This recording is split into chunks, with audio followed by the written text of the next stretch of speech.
이 시간 은혜 나누기를 소망하는 말씀은 열왕기상 22장입니다. 열왕기상 22장 말씀 22장이 53절까지 길므로 앞에 부분 10절까지만 봉독하겠습니다. 10절까지만. 22장. 아람과 이스라엘 사이에 전쟁이 없이 3년을 지냈더라. 셋째 해에 유다의 여호사밧 왕이 이스라엘의 왕에게 내려가매 이스라엘의 왕이 그의 신하들에게 이르되 길랏 라못은 본래 우리의 것인 줄을 너희가 알지 못하느냐. 우리가 어찌 아람의 왕의 손에서 도로 찾지 아니하고 잠잠히 있으리요 하고 여호사밧에게 이르되 당신은 나와 함께 길랏 라못으로 가서 싸우시겠느냐. 여호사밧이 이스라엘 왕에게 이르되 나는 당신과 같고 내 백성은 당신의 백성과 같고 내 말들도 당신의 말들과 같으니라. 여호사밧이 또 이스라엘의 왕에게 이르되 청하건대 먼저 여호와의 말씀이 어떠하신지 물어보소서. 이스라엘의 왕이 이에 선지자 400명쯤 모으고 그들에게 이르되 내가 길랏 라못에 가서 싸우랴 말랴. 그들이 이르되 올라가소서. 주께서 그 성읍을 왕의 손에 넘기시리이다. 여호사밧이 이르되 이외에 우리가 물을 만한 여호와의 선지자가 여기 있지 아니하니까. 이스라엘의 왕이 여호사밧 왕에게 이르되 아직도 이물라의 아들 미가야 한 사람이 있으니 그로 말미암아 여호와께 물을 수 있으나 그는 내게 대하여 길한 일은 예언하지 아니하고 흉한 일만 예언하기로 내가 그를 미워하나이다. 여호사밧이 이르되 왕은 그런 말씀을 마소서. 이스라엘의 왕이 한 내시를 불러 이르되 이물라의 아들 마가야를 속히 오게 하라 하니라. 이스라엘의 왕과 유다의 여호사밧 왕이 왕복을 입고 사마리아 성문 어귀 광장에서 각기 왕좌에 앉아있고 모든 선지자가 그들의 앞에서 예언을 하고 있는데 그나아나의 아들 시드기야는 자기를 위하여 철로 뿔들을 만들어 가지고 말하되 여호와의 말씀이 왕이 이것들로 아람 사람을 찔러 진멸하리라 하셨다 하고 모든 선지자도 그와 같이 예언하여 이르기를 길랏 라못으로 올라가 승리를 얻으소서. 여호와께서 그 성읍을 왕의 손에 넘기시리이다 하더라. 네, 12절까지 봉독했습니다.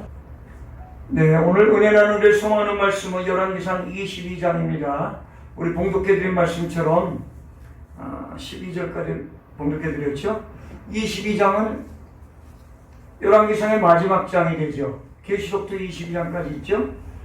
22장에 53절까지 길게 구성되어 있는데 12절까지 봉독했습니다. 사랑하는 성도 여러분, 열왕기상 제일 마지막 끝장 22장은 여호사밧과 아합의 동맹전투와 그로 인한 아합의 죽음 그리고 미가야의 예언에 대하여 기록하였습니다. 유다의 3대 현황, 오늘 나오는 여호사밧의 선친왕들은 여호사밧, 히스기야, 요시야 왕입니다. 오늘 포함한 왕, 4대 왕을 포함한 3대 현황이죠. 여호사밧, 히스기야, 요시야 왕입니다. 유다의 4대 왕 여호사밧은 길랏의 라못을 암몬 왕에게서 탈취하고자 아합 왕과 동맹 전투를 하게 되는 것을 제안하게 되는 내용을 열왕기상 22장 4절이죠.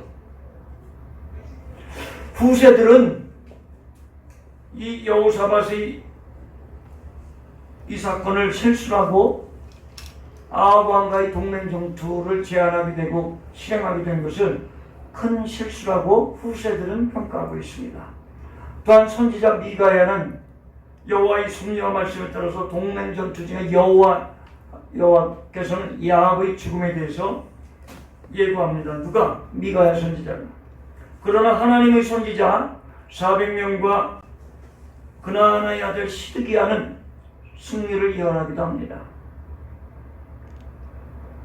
이렇게 엇갈린 예고를 후세들이 평가에 올려놓고 볼 때 대중적인 400여 명의 예언은 맞지가 않게 되죠.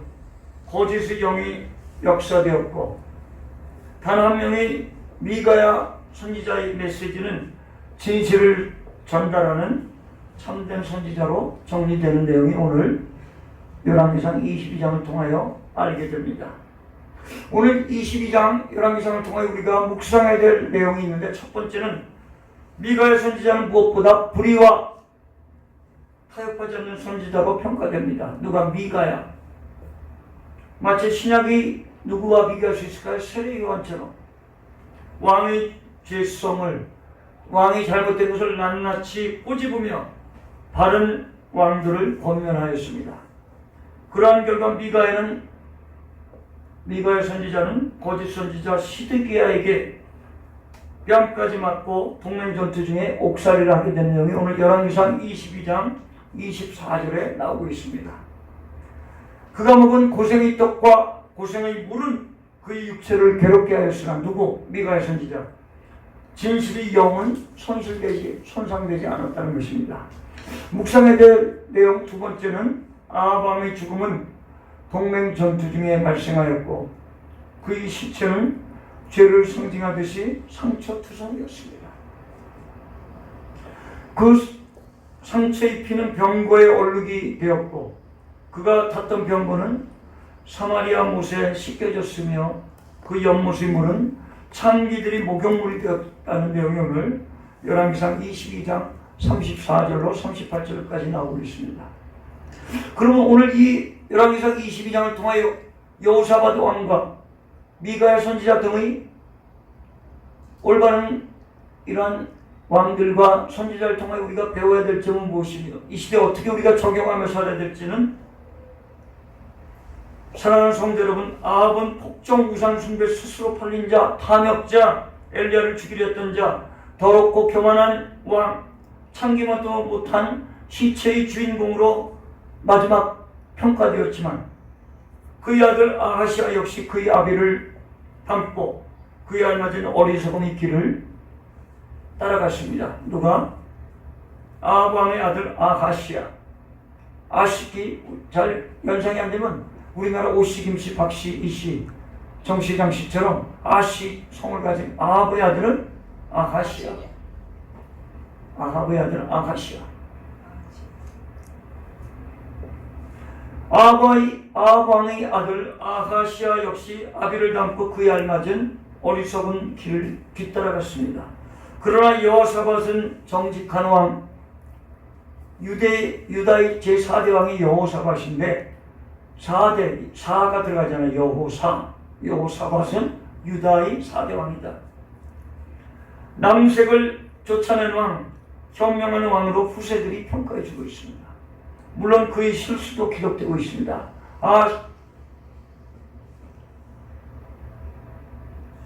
여호사밧 왕의 실수는 세 가지로 후세들이 평가하는데 훌륭한 점도 있었지만 세 가지가 오늘 열왕기상 20장에도 나오는 내용처럼 아합과의 군사동맹을 한 것, 두 번째는 신당을 패하지 못한 것, 세 번째는 아하시아 왕의 경제적 동맹이 그의 실수이라는 거예요.